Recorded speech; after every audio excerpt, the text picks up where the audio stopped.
हो, आवाज ही चली गई थी, हे भगवान। चलिए कोई नहीं, खैर मैं फिर से आप लोगों को गुड इवनिंग बोल देती हूँ भाई। Good evening everyone, this is Himanshi and I welcome you all on Careerful app. तो मैं ये कह रही थी कि मेरी जस्ट एक क्लास अभी खत्म हुई है और जस्ट दूसरी क्लास मैंने आपकी स्टार्ट कर दी है, ताकि आपको वेट ना करना पड़े बहुत देर तक। 5 मिनट आप मुझे दीजिए, 5 मिनट का ब्रेक लेंगे और मतलब शुरुआत में ही 5 मिनट्स बाद हम क्लास शुरू करेंगे, है ना? ठीक, मैं एक बार पानी वानी पी के फ्रेश हो जाती हूँ। इसके बाद भी क्लास है, इससे पहले भी क्लास थी। तो आपको ये ना हो कि क्लास होगी नहीं होगी, लेट हो गई ये वो। 5 मिनट्स, ठीक है जी। चलिए, हम क्या डिस्कस कर रहे थे? प्लास्टिसिटी पे हमने चर्चा कर ली थी लास्ट क्लास में, आपको याद होगा। और ये सारी बातें हमारी हो गई थी। इसके अलावा हम बात कर रहे थे इसको भी हम बात कर चुके थे। इसमें जो चाइल्ड रियरिंग प्रैक्टिस है, यानी पेरेंटिंग स्टाइल्स हैं। पेरेंटिंग स्टाइल नहीं हुआ है ना आपके बैच में अभी तक, तो पेरेंटिंग स्टाइल हम करेंगे। और कुछ फैक्टर्स हैं जो किसको प्रभावित करते हैं डेवलपमेंट को, जन्म से पहले वाले यानी प्रेगनेंसी के टाइम पे, और जन्म के बाद वाले, उन फैक्टर्स पे भी थोड़ी सी चर्चा करेंगे। अभी हमने इन जनरल फैक्टर्स की बात की थी, अभी हम इंटरनल और एक्सटर्नल फैक्टर्स की भी बात करेंगे, आंतरिक और बाह्य कारक की भी बात करेंगे। ठीक है जी, चलिए खैर आगे बढ़े। हाँ, हम भी पी लेते हैं पानी। पानी वानी पियो यार, गर्मी बहुत है, बल्कि नारियल पानी पियो। चलिए, टेक केयर। आती हूँ मैं 5 मिनट्स में। पीडीएफ दे दूंगी यार, डोंट वरी।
चलिए स्टार्ट करते हैं।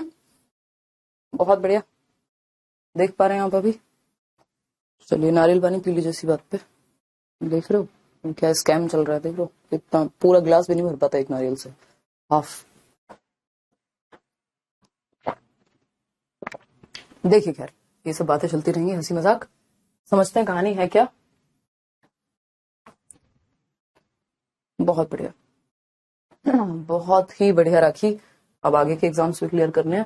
फैक्टर्स अफेक्टिंग डेवलपमेंट में हमने चर्चा की थी भाई, माल न्यूट्रिशन अगर हो गया तो यही प्रॉब्लम बन जाएगा, यही फैक्टर जो है नेगेटिव फैक्टर बन जाएगा। कोई भी फैक्टर कभी भी नेगेटिव और पॉजिटिव बन सकता है, डिपेंड करेगा कि उसको नेगेटिवली यूज किया जा रहा है या पॉजिटिवली। ठीक है जी, झूले झूले दिव्यांशी। तो कुपोषण यदि हो गया तो वही नेगेटिव है, वही डेवलपमेंट को नेगेटिवली अफेक्ट करेगा, वही रुकावट बन जाएगा डेवलपमेंट में। और अगर सुपोषण कह लीजिए आप उसको, या फिर पोषण कह लीजिए, न्यूट्रिशन प्रॉपर मिल रहा होगा, तो यही फैक्टर जो है आपका डेवलपमेंट को पॉजिटिव बना देगा। बहुत बढ़िया दानिश। देखिए, अर्ली स्टिमुलेशन या अर्ली ट्रेनिंग कह सकते हो आप इसको, कि प्रारंभिक उत्तेजना, कि आप बच्चों को वॉकर देते हो जिसके सहारे वो चल पाता है, उसको थोड़ी बहुत एक्टिविटी कराते हो। कुछ माँ बाप हाथ पकड़ के चलाते हैं, है ना, इस तरह की बॉल वगैरह भी प्रैक्टिस कराते हैं। कई लोग मालिश करते हैं, वो कौन सा तेल आता था वो तो बचपन में, ताकि बच्चे की जो मसल्स हैं उनमें फ्लेक्सिबिलिटी रहे, वो सुडोल बने।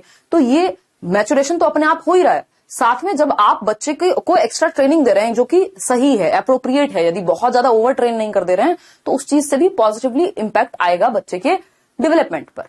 ठीक है, क्लियर है? कोई दिक्कत नहीं कुमारी। अर्ली चाइल्ड या हम कहेंगे चाइल्ड रियरिंग प्रैक्टिस, जिसपे हमें अभी चर्चा करनी है। पालन के तरीके कैसे हैं, पेरेंटिंग स्टाइल कैसा है। कुछ पेरेंट्स हिटलर टाइप होते हैं, कुछ पेरेंट्स होते हैं आपके हिटलर टाइप मतलब वो अमिताभ बच्चन कह सकते हो आप कुछ हद तक, कभी खुशी कभी गम वाले, जिस मूवी की बात हो रही है, एक्चुअल में नहीं बात हो रही है। तो डाबर लाल तेल, वॉटेवर जॉनसन एंड ऑल, जितने बेबी ऑयल आते हैं, जैतून का तेल, तो वो क्या, ये सब अर्ली स्टिमुलेशन है कि हम सही समय पे बच्चे को स्टिमुलेट करने की कोशिश कर रहे हैं ताकि बेहतर डेवलपमेंट हो सके। ओवर नहीं कर देना, ओवर कर दिया तो उल्टा पड़ सकता है ना। कोई भी फैक्टर नेगेटिव पॉजिटिव में जा सकता है। ठीक, यही मिल जाएगा आपको इसी बैच में। चाइल्ड रियरिंग प्रैक्टिस यानी पालने के तरीके कैसे हैं। बच्चे को बहुत डांटते ही रहते हैं, या फिर उसकी सुनते भी हैं, या फिर बच्चा ही आपके घर में, बच्चे की चलती है, आपकी चलती है नहीं थोड़ी बहुत भी।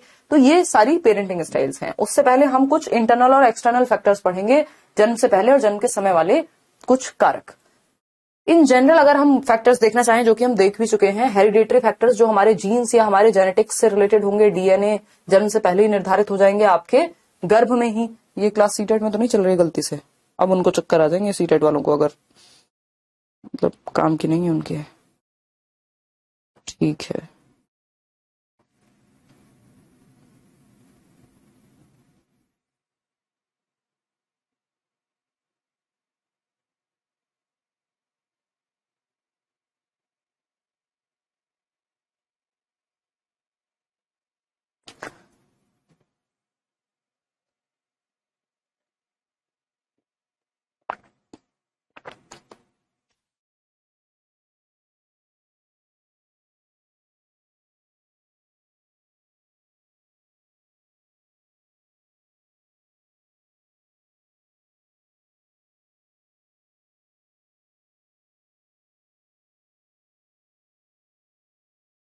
कोई घटना तो नहीं।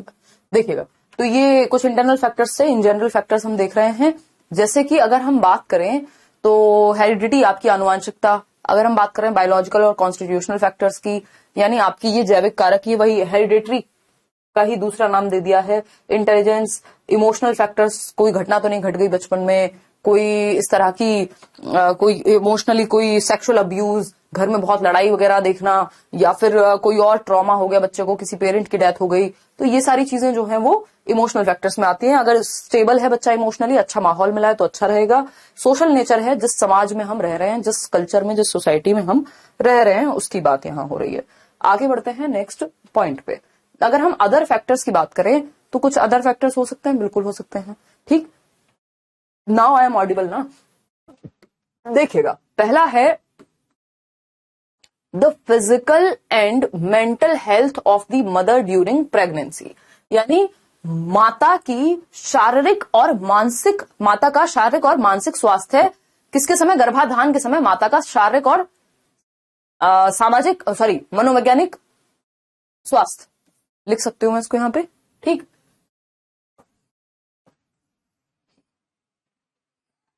हिंदी में लिख देती हूँ अलग से। माता का शारीरिक, शरीर से कहीं कमजोर तो नहीं है, कम एज में मदर तो नहीं बन रही है, शारीरिक एवं सांवेगिक, इमोशनली ठीक है या नहीं, घर में लड़ाई झगड़ा नेगेटिव माहौल तो नहीं है, है ना। सांवेगिक स्वास्थ्य, क्योंकि माता के स्वास्थ्य पे बहुत ज्यादा निर्भर करेगा बच्चे का स्वास्थ्य, इसलिए हम कहते हैं प्रेगनेंसी में ज्यादा खाने पीने की बात करते हैं, हेल्दी खाने की बात करते हैं, है ना। कोई ड्रग यूज ना हो, नेगेटिव माहौल ना हो आसपास, खुश रहे व्यक्ति मतलब महिला, ठीक है ना। थोड़ा बहुत कोल्ड है, बाकी तो तबियत ठीक है आरती। तो हमने यहाँ पे दो चीजें देखी हैं। अगर हम बात करते हैं the physical and mental health, यानी माता की शारीरिक जो उनकी हेल्थ है या उनका स्वास्थ्य है, भाई वो इस लायक या उस स्थिति में है कि नहीं है कि वो कंसीव कर पाए या फिर बच्चे को गर्भधारण कर पाए, ठीक। तो ये क्या हुआ, ये फिजिकल हेल्थ की बात हो गई। न्यूट्रिशन है उतने बॉडी में नहीं है, ब्लड पता चले हीमोग्लोबिन ही नहीं है, पता चले कोई और बीमारी हो गई है ना, या फिर बहुत कम एज या बहुत ज्यादा एज में भी कंसीव करने से क्या होगा, प्रॉब्लम हो सकती है। तो the physical and mental health, mental health क्या है, मेंटल हेल्थ अगर अच्छी होगी, माता खुश है, अच्छी किताबें पढ़ रही हैं, बढ़िया एक्सरसाइज कर रही हैं, तो फिजिकल एंड मेंटल हेल्थ ठीक होगी।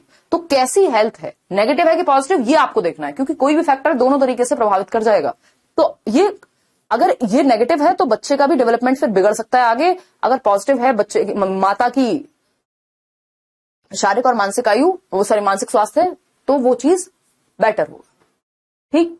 फिर हम आते हैं सेकंड पॉइंट पर, सिंगल चाइल्ड और multiple children getting nourished in the womb, यानी एक बच्चा है या दो बच्चे हैं, है ना। तो गर्भ में एक बच्चा है गर्भ धारण के समय या दो बच्चे हैं, ये बेसिक बात है, समझने में कोई दिक्कत नहीं होनी चाहिए, ठीक। तो अगर एक बच्चा है, ट्विंस हैं, जुड़वा बच्चे हैं अगर गर्भ में, तो भाई उनको न्यूट्रिशन ज्यादा चाहिए, तो उसका भी फर्क पड़ता है। कई बार क्या होता है, एक बच्चा ज्यादा हेल्दी होता है, दूसरा बच्चा थोड़ा कमजोर रह जाता है, उसके भी हिस्से का न्यूट्रिशन एक ही बच्चा खा गया। गर्भ में भी तो ऐसा हो सकता है ना। तो अगर एक बच्चा है तो एक तरीके का न्यूट्रिशन, दो बच्चे हैं पता लग जाता है पहले ही, तो ट्विंस हैं तो उस तरह से, तो उस चीज का भी फर्क पड़ेगा।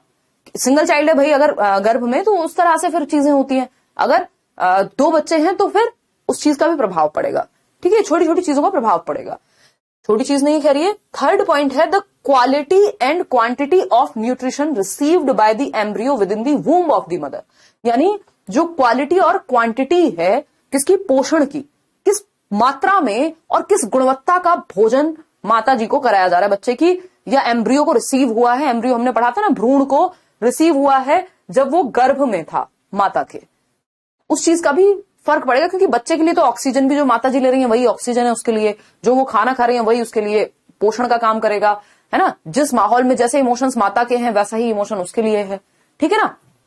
फिर आते हैं नेक्स्ट है डी पॉइंट या fourth point, whether or not the embryo has been subjected to harmful radiation or rays. आपने सुना होगा, और भारत में ये चीज बहुत होती है कि भाई चंद्र ग्रहण है, सूर्य ग्रहण है, तो उस समय पे अगर कोई गर्भवती महिला है तो वो उसके चपेट से बच जाए या बाहर डायरेक्टली ना जाए, या कुछ तरीके भी होते हैं जो अपनाए जाते हैं, कितने साइंटिफिक है या नहीं उस पर नहीं जाएंगे। बेसिकली रेडिएशन से दूर रहना है। कोई ऐसी फैक्ट्री है जहां बहुत केमिकल निकलता है, कोई धुआं वाली ऐसी जगह है जो जहां पे बहुत ही खराब माहौल है, दिल्ली तो पूरी की पूरी पॉल्यूटेड है, तो खराब हवा पानी का भी प्रभाव पड़ेगा, कोई नेगेटिव रेडिएशन वगैरह का भी प्रभाव पड़ेगा। जैसे भोपाल गैस त्रासदी हुई थी ना, तो अब मान लीजिए उसके आसपास कोई गर्भवती महिला है उस एरिया में, तो बच्चे पे प्रभाव पड़ेगा।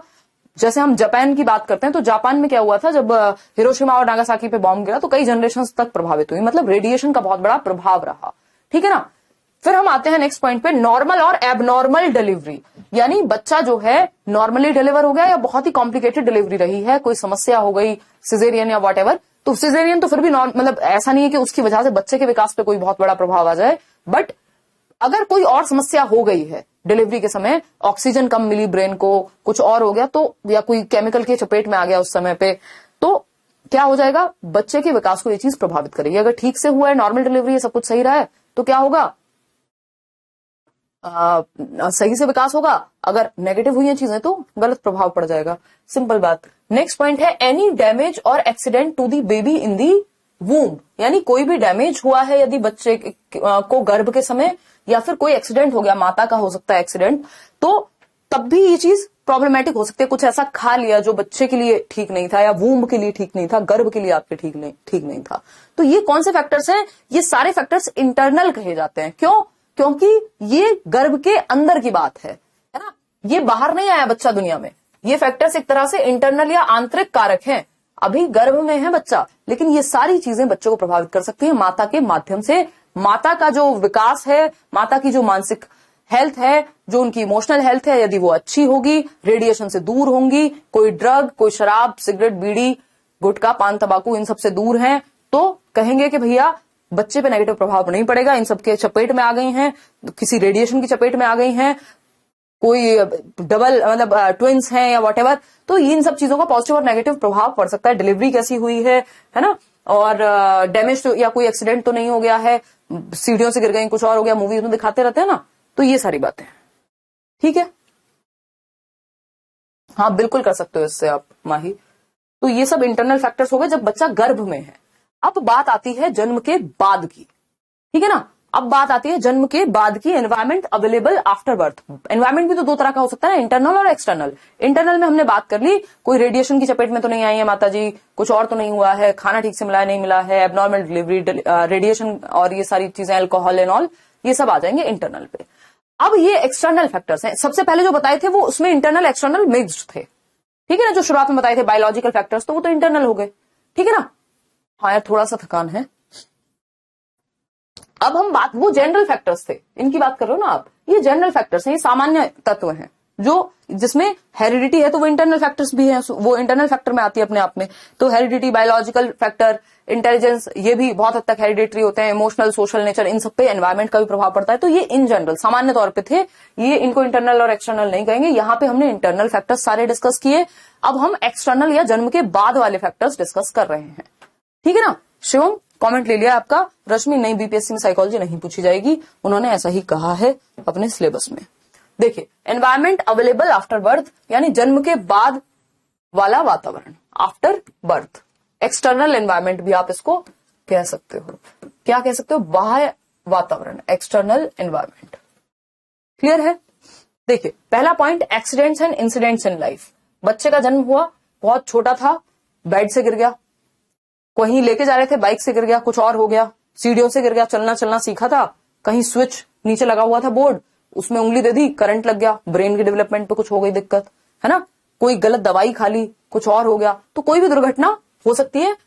तो एक्सीडेंट्स एंड इंसिडेंट्स, कोई भी दुर्घटना या कोई भी घटना घट सकती है, उसका भी प्रभाव पड़ेगा, यदि नेगेटिव और पॉजिटिव अगेन, लेकिन दुर्घटना का प्रभाव नेगेटिव ज्यादा पड़ता है। ठीक, फिर आते हैं नेक्स्ट पॉइंट पे, क्वालिटी ऑफ फिजिकल एनवायरमेंट, यानी भौतिक। मैंने बताया था दो तरह के एनवायरमेंट होते हैं, एक शारीरिक एक भौतिक जिसको हम फिजिकल कहते हैं, और दूसरा है सोशल एनवायरमेंट। भौतिक एनवायरमेंट मतलब पॉल्यूशन कितना है, हवा कैसी है, ठंड बहुत ज्यादा है, गर्मी बहुत ज्यादा है, ये सारी चीजें ये आती है फिजिकल एनवायरमेंट में। देखते हैं ना, जो बच्चा बहुत सर्दी में पैदा होता है तो उसकी अलग तरह से केयर की जाएगी, गर्मी में हुआ है तो अलग चीजों का ध्यान रखा जाएगा, है ना। तो the quality of physical environment, medical care and nourishment, यानी जो भौतिक वातावरण है उसके बाहर का, पता है कि जहां बच्चा रहता है वहीं पे धुएं उड़ते रहते हैं, ठीक है ना, रिश्तेदार आ रहे हैं वहां पे बीड़ी जला के जा रहे हैं, ठीक, तो ये क्या हुआ कि नेगेटिव एनवायरमेंट बन जाएगा, ये भौतिक वातावरण ठीक नहीं है बच्चे के लिए। तो हम देखते हैं, ये तो खैर मैं मजाक में कह रही थी, हम देखते हैं कि इवन बच्चे के पास जाने से पहले आजकल बहुत केयर की जाती है कि सैनिटाइज करके या तो हाथ आप धो करके जा रहे हैं, उस रूम में चप्पल नहीं लेके जा रहे हैं, थोड़ा बहुत कोशिश नहीं करते बच्चों से जबरदस्ती चेप होने की, चिपकने की कोशिश करते हैं, डिस्टेंस बना के रखें। अगर आप बहुत दूर से कहीं बाहर से जा रहे हैं तो कपड़े बदल करके जाएंगे, ताकि वो भौतिक एनवायरमेंट ठीक रहे बच्चे के लिए। मेडिकल केयर उसको कैसी मिली है, अगर कोई समस्या हो गई तो बहुत सारे टीके लगते हैं जन्म से पहले, जन्म के बाद, तो ये मेडिकल केयर में आ जाता है। ठीक, नरिशमेंट, भैया गुणवत्ता क्या रही है पोषण की, ये भी प्रभाव पड़ेगा, बताएंगे शिवानी। हाँ देख लो रश्मि। फिर आता है नेक्स्ट पॉइंट, बिहार में कुछ भी हो सकता है, पता चले टीचर ही ना बनाए टीचर का पेपर लेके, मजाक कर रही हूँ। देखो अगर हम बात कर रहे हैं, अभी तो पेडागोजी नहीं दे रहे हैं, कल को पता चले टीचर का पेपर दे के आपको सीधा स्टेट पीसीएस में ले लें। देखो, what a child gets from this social and cultural environment, भाई जिस समाज और संस्कृति में बच्चा रह रहा है उससे उसको कुछ पॉजिटिव मिलता है कि नहीं। रामायण महाभारत देखेगा एक तरह से बड़ा होगा, कुछ और खराब चीजें देखेगा तो एक तरह से बड़ा होगा। ठीक है ना? ठीक है शुभम। तो एक बच्चा इस सामाजिक और सांस्कृतिक वातावरण से जो प्राप्त करता है उसका भी प्रभाव पड़ेगा। आगे बढ़ेंगे, कुछ और छोटे छोटे पॉइंट्स हैं। Parental and family care received by child. भाई पेरेंट्स ने कितनी केयर की है बच्चे को। सिर्फ ये नहीं है पैदा हो गया टाइम पे उसके मुंह में खाना दे दिया, मतलब दूध, या फिर पॉटी करके लेटा हुआ है, शाम को आके माँ बाप बदल रहे हैं कपड़े। बच्चे को केयर चाहिए, फैमिली की भी, पेरेंट्स की भी। और उसको, हाँ दीपक कह रहे हैं स्मोकिंग वाली बात मजाक नहीं है, ये सच्चाई है। हाँ कुछ जगहों पे ऐसे इनसेंसिटिव लोग हो सकते हैं जो इनकंसिडरेट हो, जिनको इतनी संवेदनशीलता ना हो कि वो बच्चे के पास जा रहे हैं तो पता चले वो उसके ब्रेन डेवलपमेंट के लिए बहुत हानिकारक धुआं है। अगर हम जन्म के समय या जब छोटी उम्र है इवन तब भी बात करें, 5 साल तक का टाइम तो बहुत ही सेंसिटिव है ना, स्पेशली ये जो शुरुआत के 1-2 साल हैं तो बहुत ही ज्यादा। ठीक, तो अगर हम बात करते हैं parental and family care received by a child, यानी एक बच्चे द्वारा प्राप्त माता पिता और परिवार की देखभाल। बेसिकली बच्चा अपने आप में एक प्रोजेक्ट है जिसको आप हल्के में नहीं ले सकते, है ना। कहने को तो हमारा देश अब सबसे ज्यादा पॉपुलेशन, जनसंख्या सबसे ज्यादा है हमारे देश में, कुछ ना हो तो बच्चे तो कर ही लेते हैं लोग, नौकरी लगे ना लगे, काम हो ना हो, कुछ और हो ना हो, है ना। उनको कितना अच्छा हम जीवन दे पाएंगे ये सोचे बिना पॉपुलेशन हमारी बढ़ती जा रही है, बढ़ती जा रही है, बढ़ती जा रही है।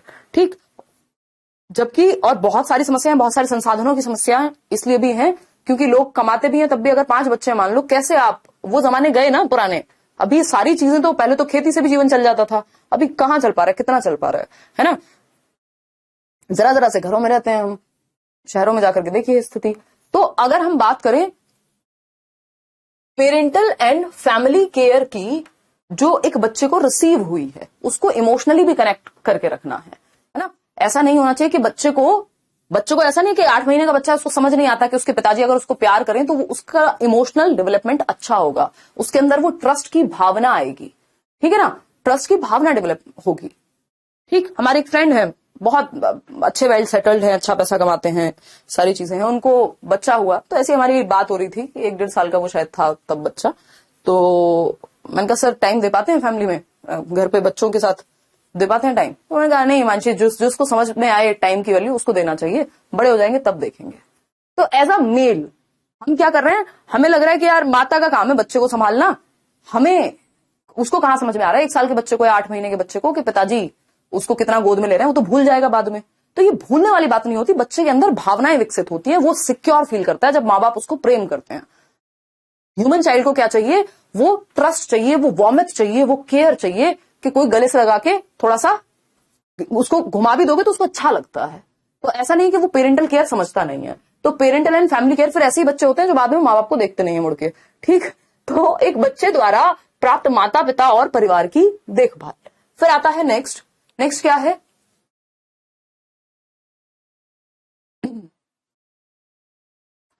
हाँ तो इंदिरा थोड़ा सा रुकिए, बात करिए।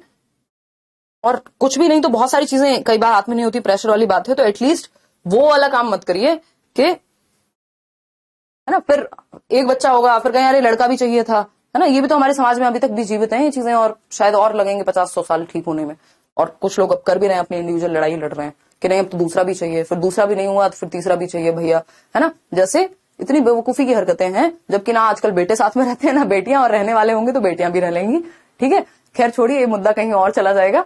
तो हमारा भाई छोटा है हमारे घर में, और फादर की डेथ हो गई थी 3 साल पहले, तो मेरी सिस्टर है, या थोड़ा बहुत योगदान मैं दे पाती हूँ घर में। मदर की तबीयत अभी पिछले 6 महीने 1-1.5 साल से ही खराब है, और चीजें चल रही हैं, हुई हैं ठीक, मुश्किलें होती हैं ऑफकोर्स सभी को, बट ये हम नहीं कह सकते कि जो स्थिति है कि वो वाले समय बदल चुका है ना, लेकिन लोग नहीं बदल पा रहे हैं, क्या कर सकते हैं।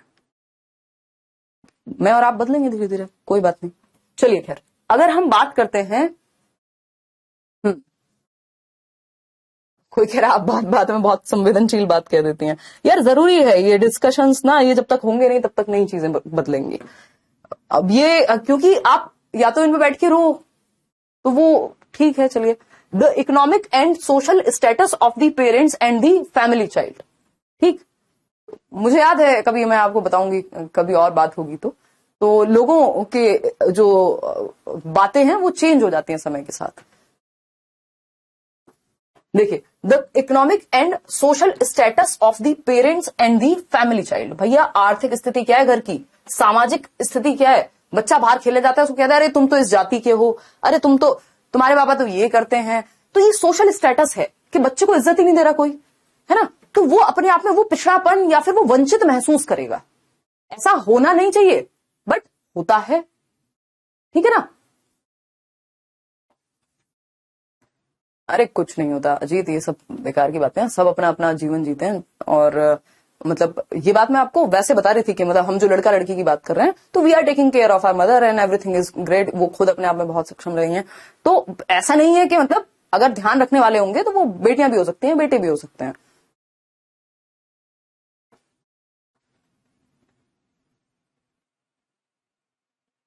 कोई बात नहीं, कुछ दिन चलेगा दीपिका, अभी शांति से बैठो। हाँ, अभी तो पढ़ाई पे फोकस करो, ये सब चलता रहेगा, ठीक है जी। चलिए आगे बढ़े। तो अगर हम बात करते हैं यहां किस चीज की, सोशल स्टेटस की बच्चे के लिए और इकोनॉमिक स्टेटस की, तो हम ये कहते हैं कि आर्थिक और सामाजिक स्थिति जो है बच्चे की या उस बच्चे के परिवार की, उससे भी प्रभाव पड़ेगा। आप देखेंगे जहां पे अच्छे संसाधन हैं, अच्छा स्कूल मिल पा रहा है, अच्छा भोजन मिल पा रहा है, बचपन से बच्चों को स्कूल में जाने के अलावा कोई एकेडमी में लेके जा रहा है, कोई डांस एकेडमी डालेगा, कोई स्पोर्ट्स में डालेगा, कौन डाल पा रहा है? ये जिनके पास संसाधन है। जिनके पास संसाधन है ही नहीं, खाने को नहीं है, वो तो स्कूल भेज दें तो बहुत बड़ी बात हो जाती है, ठीक है ना। तो अगर हम बात करें इस चीज की, तो आर्थिक और सामाजिक स्थिति बहुत बड़ा रोल प्ले करती है। हमें एज अ टीचर बच्चे में बायसनेस नहीं लेके आनी, बच्चे के साथ गलत नहीं करना, बट ये चीजें प्रभावित करती हैं बच्चे के विकास को। अगर आर्थिक स्थिति ठीक नहीं है तो बेसिक चीजों पे भी लड़ाई है, और अगर आर्थिक स्थिति अच्छी है तो बहुत सारी चीजों का मौका आपको मिल जाता है, ठीक है ना। बात आती है सामाजिक स्थिति की, आपको किसी एक विशेष जाति से या इन सब चीजों से, या जैसे आपने वो आर.के. नारायण की शायद एक वो है ना स्टोरी कि वो पिछड़े वर्ग से थे तो उनके साथ उनसे झाड़ू लगवाते थे स्कूल में एंड ऑल। तो ये सब चीजें भी प्रभावित करती हैं, तो इन सब चीजों को ठीक करने की कोशिश करनी है, ठीक है जी। चलिए खैर आगे बढ़ते हैं नेक्स्ट पॉइंट पे, the quality of the neighbourhood and surrounding environment, यानी कि पड़ोस और आसपास के वातावरण की गुणवत्ता देखते हैं। तो द क्वालिटी यानी जो गुणवत्ता है आसपास नेबरहुड की, पॉल्यूशन है, बहुत खराब शोर शराबा है, लड़ाइयां देख रहा है बच्चा बचपन से ही, चोरी डकैती देख रहा है, या फिर अच्छे पढ़े लिखे समाज में रहता है, तो वो भी सराउंडिंग भी प्रभाव डालेगी बच्चे पे, ठीक है ना। हाँ नहीं शालिनी, ऐसा सच कुछ नहीं, मतलब ऐसे तो बहुत बढ़िया चीजें रही हैं जीवन में, बट कुछ कुछ पॉइंट्स होते हैं ना, वो आप देखते ही हो समाज में, तो वो बेसिक सी बातें हैं, वो आपको काम से लेके हर जगह मिलेंगी कुछ चीजें। देखिए आते हैं the quality of schooling received by a child, यानी एक बच्चे द्वारा प्राप्त स्कूली शिक्षा की गुणवत्ता। भाई कैसी स्कूलिंग मिल रही है, क्वालिटी ऑफ स्कूलिंग कैसी मिल रही है, यानी किस गुणवत्ता की शिक्षा मिल रही है, ठीक। मतलब ट्रेन्ड टीचर्स हैं कि नहीं है, करिकुलम कैसा है, टीचिंग मेथड्स कैसे हैं, कितना सपोर्ट मिल पा रहा है बच्चे को, को करिकुलर एक्टिविटीज में इन्वॉल्व हो पा रहा है कि नहीं हो पा रहा है, ये सारी चीजें। Malgudi days, right Rinki. फिर आता है fifth point, the quality of peer group relationships and company of a child, यानी किस तरह के दोस्तों में बच्चा रहता है, किस तरह के साथी समूह में बच्चा रहता है, वहां पे लड़ाई झगड़े ही होते रहते हैं, या फिर ऐसा तो नहीं है कुछ बच्चों को आदत हो गई है वो चोरी करके कुछ खाते हैं, आपका बच्चा भी उसी ग्रुप में रहने लग गया तो वो भी उसी तरह का हो जाएगा फिर। तो किस तरह की कंपनी में रह रहा है बच्चा, कंपनी मतलब किस तरह की संगति में रह रहा है ना। संगति की गुणवत्ता यहाँ पे लिख लीजिएगा इस कंपनी को काट करके। तो हम कहते हैं भाई वो सेब वाली कहानी सबने सुनी होगी बचपन में, कि एक सड़े हुए सेब के साथ अगर आप 4 सही सेब भी रखेंगे तो वो भी सड़ना शुरू कर देंगे, बाकी के चारों ठीक भी, ठीक है ना। नहीं अब तो चीजें यार ठीक हो गई, अब तो लाइफ में कोई बहुत ज्यादा समस्या है नहीं, बट इवेंचुअली समाज में होती तो है ही ना चीजें।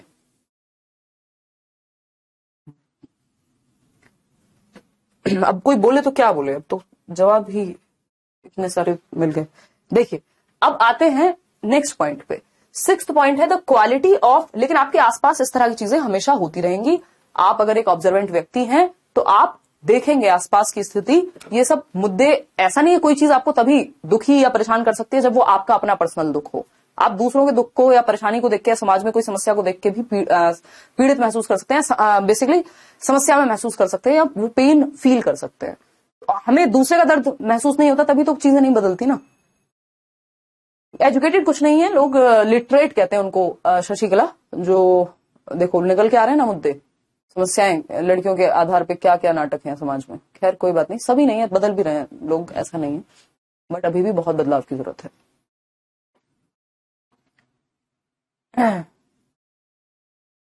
हाँ तो जाने दो उनको शशिकला, ठीक। ये यूनिट अभी जल्दी तो नहीं खत्म होगी, क्योंकि अभी तो इसमें इंटेलिजेंस आएगा, फिर और भी चीजें, ये वाला टॉपिक जल्दी खत्म हो जाएगा। The quality of treatment made available to a child and his family with regard to his caste, religion, nationality or citizenship. मतलब इन सब चीजों का भी बच्चे के विकास पे प्रभाव पड़ता है। वो किस जाति से है, वो किस समुदाय से है, किस धर्म से है, किस राष्ट्र से है ना, इन सब चीजों का, और कैसा ट्रीटमेंट उसको दिया गया है। ये चीजें जो है नेगेटिव और पॉजिटिवली दोनों तरह से इंपैक्ट डाल सकती हैं, डिपेंड करेगा कैसा माहौल मिला है, ठीक है ना।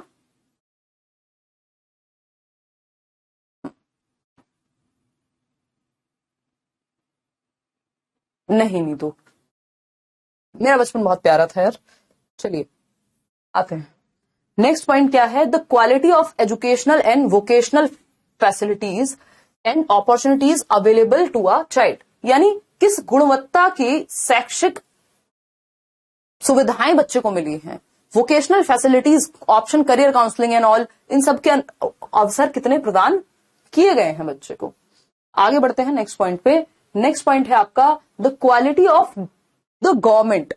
हम देखते हैं जो डेवलप्ड नेशंस हैं वहां एजुकेशन पे या बच्चों के विकास के लिए काफी पैसा खर्च किया जाता है। हमारे यहाँ स्थिति अभी उतनी अच्छी नहीं है, बट हम भी कोशिश कर रहे हैं कि भैया मिड डे मील फ्री में ले आएं, या चला रहे हैं उसको पीएम पोषण योजना, जिसको हम अभी कह रहे हैं, है ना। इसके अलावा और बहुत सारी स्कीम लेकर के आ रहे हैं, स्कॉलरशिप हो जाए, या 6 से 14 वर्ष के बच्चे को फ्री एंड कंपलसरी एजुकेशन दे दें। ये सब चीजें अगर हम देखें, पूरी स्कूल एजुकेशन या एजुकेशन में बहुत हेल्प करती है बाहर की गवर्नमेंट। जो डेवलप्ड नेशंस हैं, जो विकसित देश हैं, वहां अगर आप देखेंगे तो गवर्नमेंट लॉज ऐसे हैं कि शिक्षा में जो लोग जा रहे हैं उनके लिए बहुत ही अच्छे रूल्स हैं, या पैसा भी बहुत ज्यादा खर्च नहीं करना है, स्पेशली स्कूल एजुकेशन में, ठीक है ना।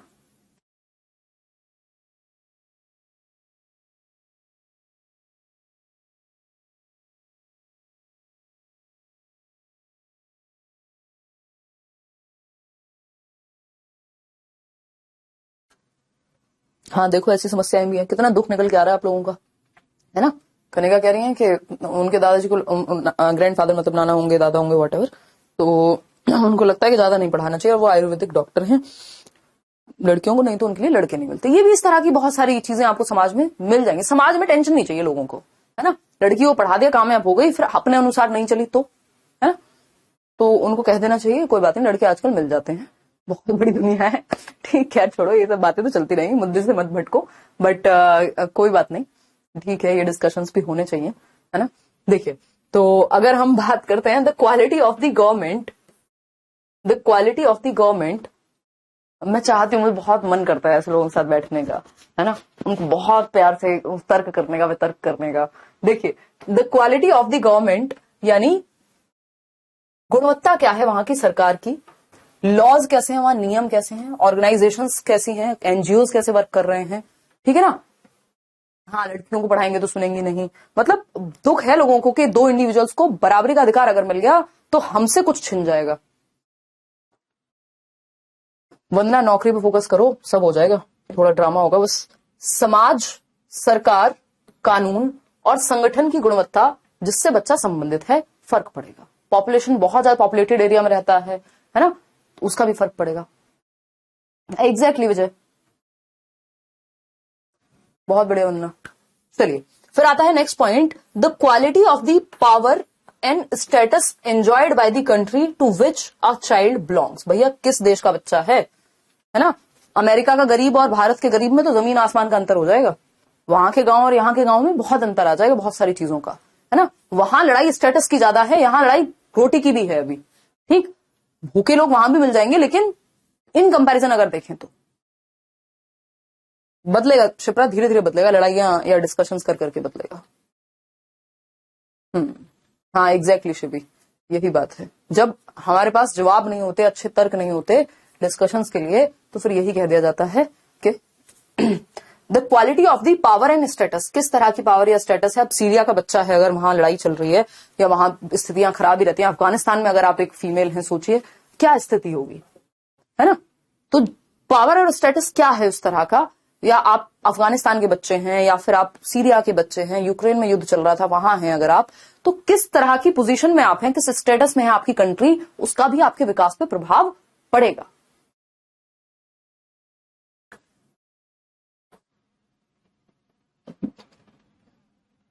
ठीक है, बिल्कुल बनना। देखिए आगे बढ़िए।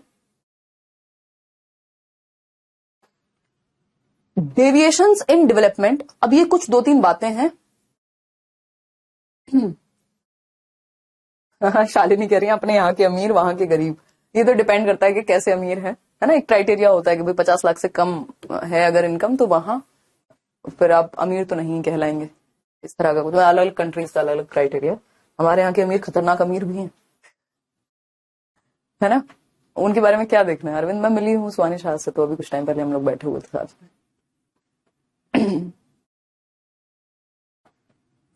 देखिए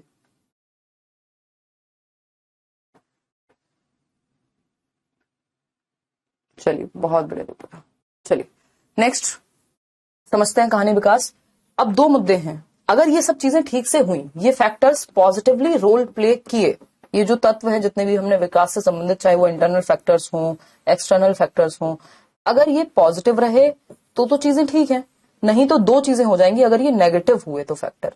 वो 2 चीजें क्या है, एक तो डेविएशन आएगा विकास में, सॉरी, और दूसरा होगा डिले। ठीक है ना, क्लियर है, क्लियर है नहीं। अब डिले और डेविएशन क्या है बताइए, कोई बताना चाहेगा अपने आप। Very good Sasikala.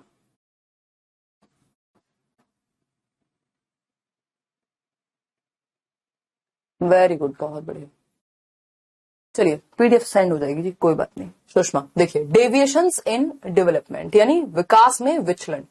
डेविएशन का मतलब क्या होता है, डेविएट हो गए। आप बहुत अच्छी पढ़ाई कर रहे थे, ब्रेकअप हो गया अचानक से, भाई साहब विचलन आ गया पूरे जीवन में, अब तो पढ़ते नहीं, अब तो देवदास बन गए हैं, है ना। या अभी कोई तो कह रहा था, दीपिका शायद, कि घर में पता लग गया उनके रिलेशनशिप के बारे में, तो क्या हुआ, घर में भूचाल आया हुआ है 3 दिन से, या जितना भी टाइम हुआ होगा, है ना। अब यही चलेगा कुछ टाइम तक, तो क्या होगा, डेविएशन आ सकता है डेवलपमेंट में या पढ़ाई में। जिस गति से पढ़ाई चल रही थी वो डिस्टर्ब हो सकती है। डेविएट हो गए आप, बेसिक डिस्टर्ब मीनिंग, डेविएट का मतलब है जाना था जापान, पहुंच गए चीन।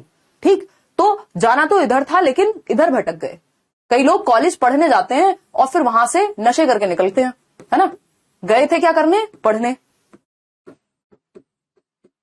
क्या बन के निकले। I have seen such people, सीधा फिर एडमिट कराने आते हैं घर वाले, तो पड़ गए नशे में। तो पढ़ाई पे जाना था, नशे में चले गए। भटकाव कहेंगे इसको, विचलन कहेंगे। जाना कहीं और था, पहुंच कहीं और गए। तो अगर फैक्टर्स ठीक नहीं होंगे, यदि खाना भी ठीक से नहीं मिलेगा, ट्रेनिंग ठीक से नहीं मिलेगी, चीज कोई बीमारी हो गई, कोई जन्म समय ऑक्सीजन कम मिली, सेरेब्रल पाल्सी हो गई, कुछ और हो गया, हेरिडिटी से कोई समस्या थी, तो डेवलपमेंट जैसा होना चाहिए था, जिस दिशा में जाना चाहिए था, उस दिशा में नहीं जा पाएगा, विचलन आ जाएगा, टेढ़ा मेढ़ा हो जाएगा। ठीक है ना। जबकि अगर हम बात करते हैं डिले की, कोई पूछ रहा है दोनों में डिफरेंस क्या है। डिले का मतलब है, जैसा आप समझ पा रहे हैं, डिले क्या होता है, आपकी ट्रेन डिले हो गई, मतलब विलंब है, जानी थी 9 बजे, अब जाएगी 12 बजे। ये विलंब है कि जो काम 3 साल में करना सीख लेना चाहिए था बच्चे को, अब उसको 4 साल में आएगा, या 5 साल में आएगा, या 6 साल में आएगा। वो डिले है कि एक बच्चा 2 साल में 2 सेंटेंस जोड़ करके एक नया शब्द बनाना सीख लेना चाहिए था, या एटलीस्ट शब्द बोलना शुरू कर देना चाहिए था, बट आपका बच्चा 2 साल में एक ही शब्द ठीक से नहीं बोल पाता। तो ये क्या है, डिले इन डेवलपमेंट है। डिले एंड डेवलपमेंट का मतलब क्या है भाई, डिले का मतलब है विलंब हो गया, यात्रा में विलंब है। डिस्ट्रैक्शन है तो डेविएशन है कि कहीं और ही निकल गए, है ना। कोई दिमाग में चोट लग गई थी तो अब किसी और तरह की एक्टिविटी करने लग गया वो व्यक्ति, तो वो डेविएट हो गया। डिले क्या है कि समय से बाद में हो रही है कोई चीज, धीरे धीरे हो रहा है। तो इंजरी की वजह से देखो डिले भी हो सकता है और डेविएशन भी हो सकती है, डिपेंड करता है किस तरह की इंजरी है ना, क्या प्रॉब्लम क्या है। तो डेविएशन बहुत सारे कारण हो सकते हैं, जितने भी कारण पढ़ाए हैं वो सब डेविएशन का कारण भी बन सकते हैं। डिले अगर बचपन में हो गया तो डिले का कारण बन सकते हैं, क्योंकि एक टाइम के बाद जब डेवलपमेंट हो जाता है तो डिले तो ऐसा नहीं है कि अपने आप होता रहेगा। फिर तो अगर आपका ठीक ठाक डेवलपमेंट हो गया दिमाग का, शरीर का, इमोशंस का, तो फिर तो डेविएशन में तो आप पढ़ सकते हैं बहुत ज्यादा। डिले तो एक उम्र तक ही होता है कि 8-10 साल से पहले कोई बीमारी हो जाए, चोट लग जाए, कुछ और हो जाए। Decrease in speed is known as delay. वहीं distraction in the process of development और aspects of development is known as deviation. Late होना मतलब डिले, भटक जाना मतलब डेविएशन। ठीक है, क्लियर है? बहुत बढ़िया शशि। चलिए, इतनी बात क्लियर है। अब हम पेरेंटिंग स्टाइल पे चर्चा कर लेते हैं। हाँ, ये दो बातें आपको पता होनी चाहिए कि डिले का मतलब क्या है, बस सिंपली एक लाइन में पूछ सकता है आपसे। पेरेंटिंग स्टाइल की बात करते हैं, जो रियरिंग, चाइल्ड रियरिंग प्रैक्टिस भी कह देते हैं इनको, CRP, चाइल्ड रियरिंग प्रैक्टिसेस। देखिए क्या है पेरेंटिंग स्टाइल, यानी बच्चे के लालन पालन के तरीके कैसे हैं। हाँ, देखते हैं। पहला है, इसमें 4 मुख्य रूप के स्टाइल हैं या मुख्य स्टाइल हैं: अथॉरिटेटिव, अथॉरिटेरियन, पैसिव, परमिसिव और नेग्लेक्टफुल। ठीक, अथॉरिटेटिव पेरेंटिंग स्टाइल को आधिकारिक शैली कहते हैं और इसको दूसरे शब्दों में डेमोक्रेटिक या लोकतांत्रिक पेरेंटिंग स्टाइल भी कह दिया जाता है। ठीक है, अगर पूछा जाए चारों में से बेस्ट कौन सा है, तो बेस्ट अथॉरिटेटिव है। बेस्ट क्या है? अथॉरिटेटिव है, क्योंकि यहां कंट्रोल भी है, केयर भी है। ठीक, अथॉरिटेरियन मतलब हिटलर शाही, डिसिप्लिनेरियन, है ना, कह दिया ना कह दिया, सब पढ़ने जाते हैं। ये हैं अमिताभ बच्चन, है ना, ए भी लिख देती हूं मैं, किसका? कभी खुशी, कभी क्या, ऐसा ही कुछ नाम है ना उस मूवी का, कभी खुशी कभी गम, K3G ऐसा कुछ ही बोलते ना उसको। हाँ, तो ये हो गए अथॉरिटेरियन, हिटलर शाही। परमिसिव या इंडल्जेंट, आसक्त या अनुमोदक होते हैं, बच्चे के मोह में पागल हैं बिल्कुल, जो वो कह दे वही होता है ना। डिसिप्लिन नाम की चीज नहीं है, बस केयर ही केयर है, कंट्रोल तो जीरो है, केयर अप कंट्रोल डाउन। ठीक है जी। फिर आते हैं नेक्स्ट पॉइंट पे, नेग्लेक्टफुल पेरेंटिंग, यानी बेपरवाह शैली या अनइन्वॉल्व या असंबद्ध। पता ही नहीं है बच्चा कौन सी क्लास में पढ़ता है, चेक भेज देते हैं टाइम से, है ना, चेक भेज देते हैं टाइम से, पता नहीं बच्चा कौन सी क्लास में पढ़ता है। तो यहां पर केयर जो है वो ना के बराबर है और कंट्रोल भी ना के बराबर है, दोनों ही डाउन है। ये जो अथॉरिटेरियन है, यहां पे कंट्रोल अप है, केयर डाउन है, केयर कम है, कंट्रोल ज्यादा है। यहां पे दोनों ही, केयर भी ज्यादा है, कंट्रोल भी है ना, रूल्स भी हैं घर में और बच्चे को समझा भी जाता है।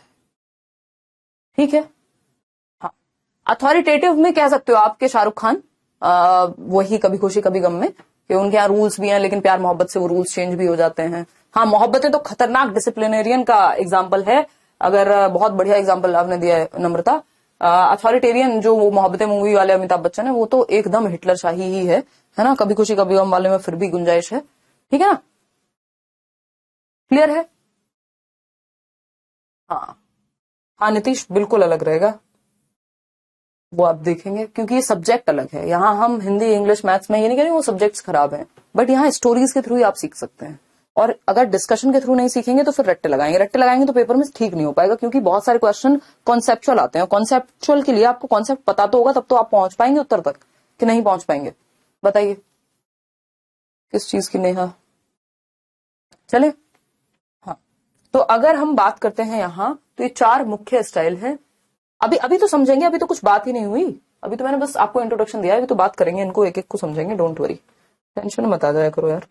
देखो, इस बार तो ये केवीएस में भी पूछा गया है आई थिंक। देखिए, अगर हम बात करें, अपन से याद रख लो, नाप से याद रख लो, जैसे मन करे वैसे याद रख लो, अभी तो बात होगी इस पे। देखिए,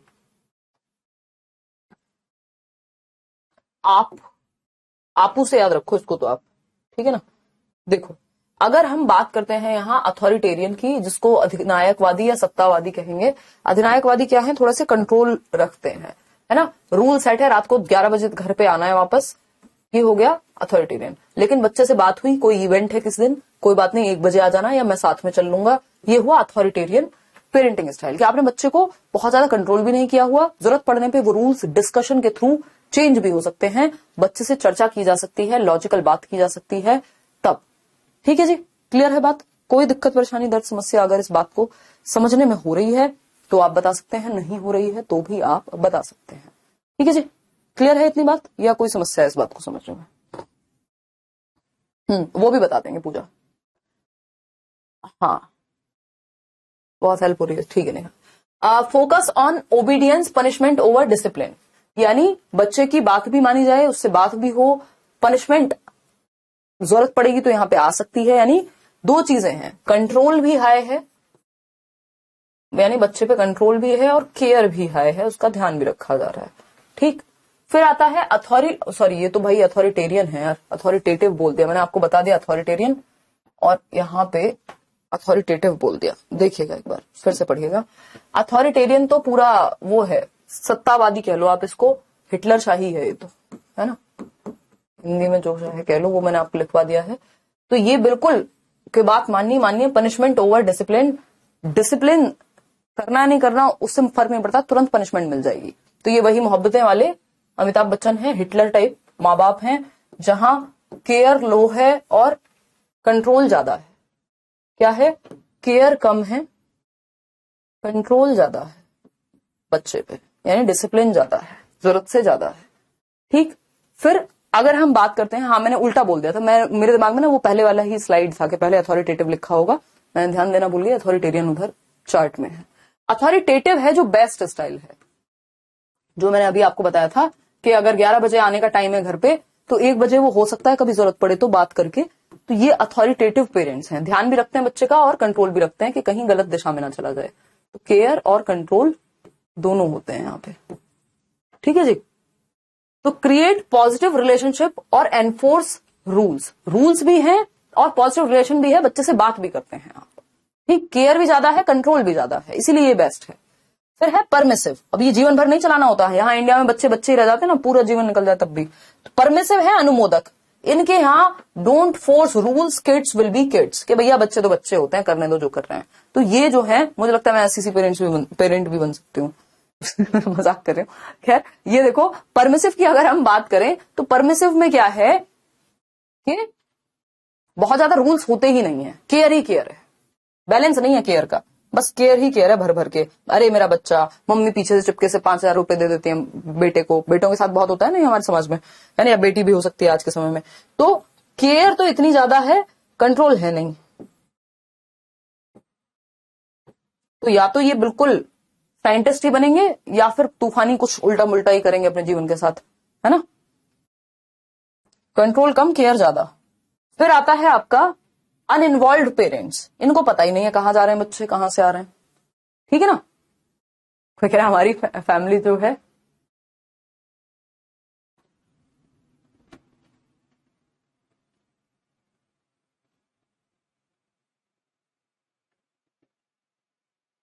हाँ पार्टी में यही होता है मेरे साथ, दानिश करें। अच्छा कमलेश, चलो देखेंगे। तो अगर हम बात करें, हमारी सबकी फैमिली बहुत हद तक अथॉरिटेटिव होती है, कई जगह पे अथॉरिटेरियन भी होते हैं बहुत सारे पेरेंट्स, है ना।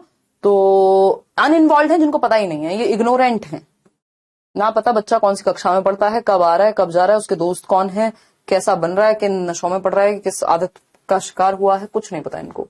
तो प्रोवाइड लिटिल गाइडेंस, नर्चरिंग और अटेंशन, ये अटेंशन ही नहीं देते बच्चे को। ऑफिस से आएंगे अपना टीवी देखना शुरू, इनको कोई मतलब नहीं है, एक बच्चा आपने पैदा किया है उसका ध्यान रखना होता है, बच्चा अपने फोन में लग रहा है, पेरेंट अपने फोन में लग रहा है, कोई मतलब ही नहीं है। ठीक है ना, तो ये इग्नोरेंट है। इग्नोरेंट मतलब ना तो केयर है ना ही कंट्रोल है, कहीं जाओ, योर लाइफ योर रूल्स, माँ लाइफ माँ रूल्स, वो वाले पेरेंट्स हैं। इनकी अपनी जिंदगी है, बच्चे की अपनी जिंदगी है, जो कि होनी चाहिए, बट बैलेंस होना चाहिए इसका। ऐसा नहीं होना चाहिए कि बिल्कुल आप अपने ही जीवन में खोए हुए हैं, है ना। चलिए खैर, अनइन्वॉल्व है, इनको मतलब ही नहीं है कि बच्चा कहाँ जा रहा है। आगे बढ़ेंगे, ये सब मैंने लिख दिया है, इसमें आपको टेंशन लेनी नहीं है। 4 पेरेंटिंग स्टाइल की जब हम बात कर रहे हैं तो हम यहां देखेंगे कि पहला है परमिसिव, जिसको अनुमोदक कहते हैं। परमिसिव मतलब इनको दबाया जा सकता है, ये एक तरह से सबमिसिव टाइप के पेरेंट्स हैं कि बच्चे की चलती है घर में। चाइल्ड ड्रिवन लिखा हुआ है ना, यानी बच्चे की चलेगी। Rarely gives or enforces rules, कभी रूल्स लगाते ही नहीं है, कोई नियम है ही नहीं घर में, बेटा जैसे मन करे वैसे कर लो। कभी सेट हो गए नियम तो उनको देखना नहीं है कि फॉलो हो रहे हैं कि नहीं हो रहे हैं। कह दिया, कभी गुस्सा आ गया 12 महीने में एक दिन, कह दिया बेटा कल से ना 10 बजे शाम को घर आ जाना, नहीं तो देख लेना। अगले दिन बच्चा आया 1 बजे, अरे कोई बात नहीं यार, पता भी नहीं है कब आया कब नहीं आया। तो ये रूल्स नहीं एनफोर्स कर पाते। केयर तो रहती है इनकी, लेकिन बच्चों की ही चलती है। यहाँ केयर बहुत हाई है, कंट्रोल एकदम डाउन है। ठीक है, rarely gives or enforces rules, over indulges child to avoid conflict, यानी बच्चे की बात मान लेते हैं, ये नहीं चाहते घर में लड़ाई झगड़ा हो, मान लेते हैं उसकी बात। हाँ, फिर परमिसिव पेरेंट्स बोलते हैं हमारे बच्चे हमारी सुनते नहीं है, क्योंकि वो ठीक से बाउंड्रीज सेट नहीं कर पाए। अथॉरिटेटिव भाई पेरेंटिंग इतना इजी काम है भी नहीं, है ना। जितना हम बोल देते हैं कि, और बड़े होकर के बच्चे ये भी कह देते हैं हमारे लिए क्या किया आपने, but it is not a easy job, ठीक है ना। तो अगर हम बात करें अथॉरिटेटिव की, तो अथॉरिटेटिव क्या है, ये बेस्ट है। बेस्ट इसलिए क्योंकि यहाँ रूल्स भी हैं, यहाँ केयर भी है। शाहरुख खान को याद कर लीजिए, कभी खुशी कभी गम वाले, ठीक। केयर हाई है, कंट्रोल भी हाई है, नियम सेट होंगे, उनका पालन किया जाएगा, उनमें चेंज भी किया जा सकता है बच्चों के साथ डिस्कशन के द्वारा। तो solve problems together with child. अच्छा, बच्चे का मन है कि वो डॉक्टर बने, पिताजी का मन है वो इंजीनियर बने।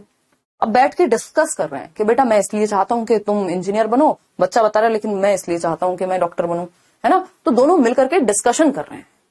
पूछिए अभिषेक क्या डाउट है। परमिसिव में है चांसेस बच्चे के बिगड़ने के। अब बिगड़ना आप किसको बोलते हैं ये भी डिपेंड करेगा, मतलब सबकी बिगड़ने की परिभाषा अलग होती है ना।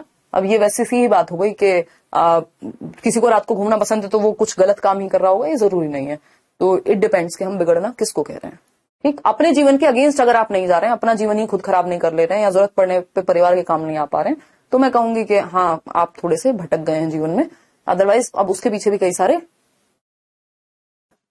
यूट्यूब पे पढ़ाती हूँ यार, अब तो चल रही है क्लास आपकी 9 बजे।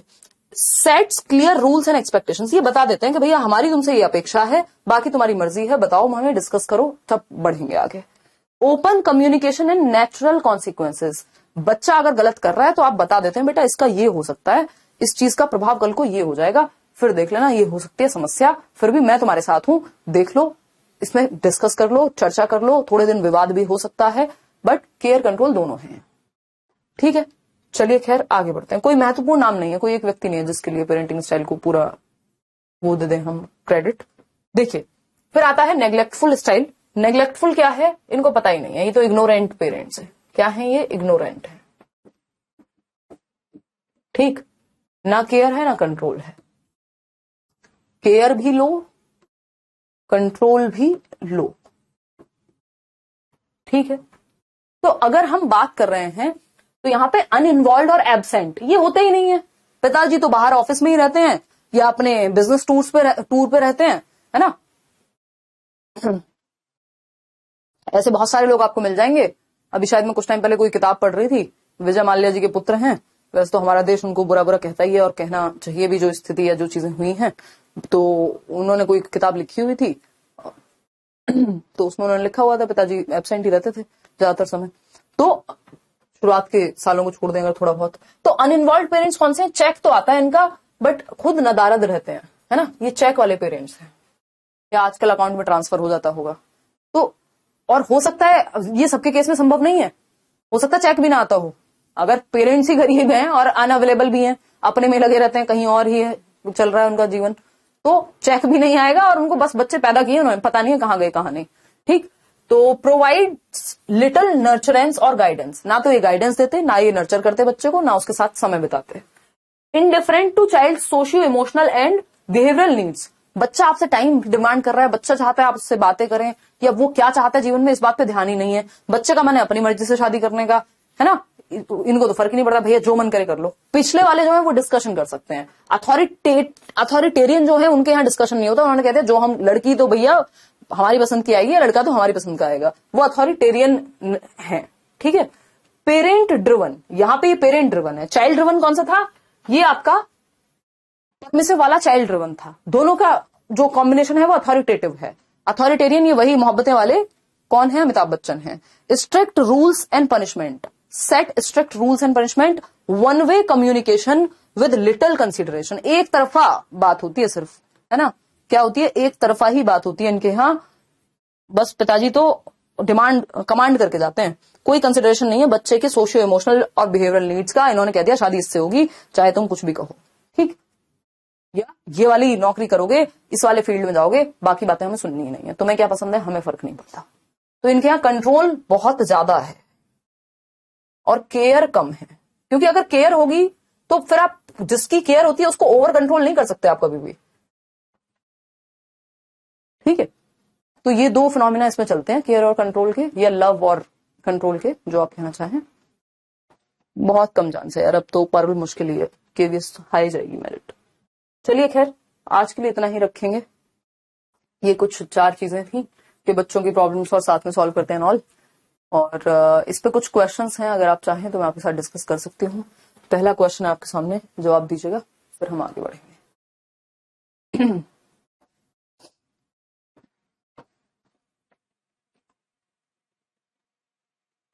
या ये कल की क्लास में भी हम चर्चा कर सकते हैं इन क्वेश्चंस की, इन टॉपिक्स की। देखना एक बार, एक क्वेश्चन कर लेते हैं हम। आपके कमेंट रुक गए ना, 8 बज के शायद दूसरी क्लास होती है आप लोगों की, मेरी है 9 बजे यूट्यूब पे, आप लोग ज्वाइन कर सकते हैं समय से।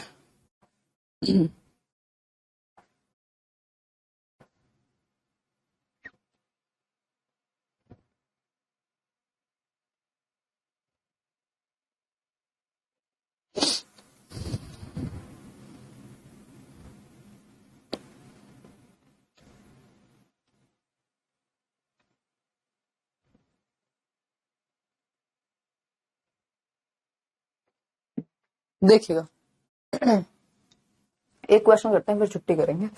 अगर हम बात करते हैं, parents should provide direction but also listen and discuss their kids concerns comes under which parenting style. Permissive तो डायरेक्शन प्रोवाइड करते नहीं है, तो बच्चों की चलती है इनके यहाँ। नेग्लेक्टफुल को पता ही नहीं है क्या चल रहा है, या तो अथॉरिटेरियन होंगे या अथॉरिटेटिव होंगे, सत्तावादी या आधिकारिक। बताइए फटाफट से, मन में सोचिए फटाफट। बिल्कुल अथॉरिटेरियन नहीं है, अथॉरिटेटिव है ये। क्यों? क्योंकि ये डायरेक्शन या गाइडेंस प्रोवाइड करते हैं और बच्चों की भी सुनते हैं, और यही बेस्ट पेरेंटिंग स्टाइल है। ठीक है जी, तो C option is the right answer over here. आज के लिए हम इतना ही रखेंगे। थैंक यू सो मच, धन्यवाद आपका। कल मिलते हैं, ठीक है, कल 7 बजे मिलेंगे। Bye bye. रिवाइज जरूर कर लीजिएगा, पीडीएफ